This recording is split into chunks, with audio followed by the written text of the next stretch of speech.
Đây sao bé này mà đã ăn cả một tổ. Đây cả được ai nè.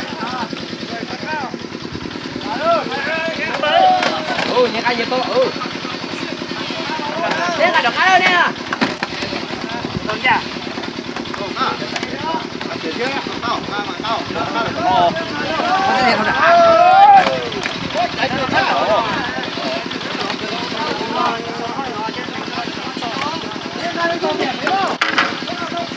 Đây cả được ăn gì đấy, được ăn gì đấy.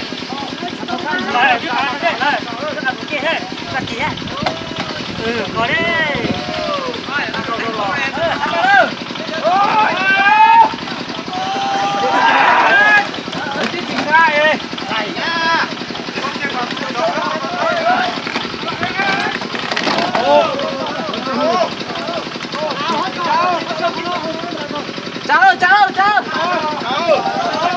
Chào.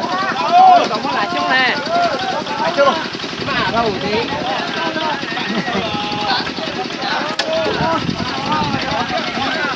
Nè, giờ tao nó xuống nó phải tao đi.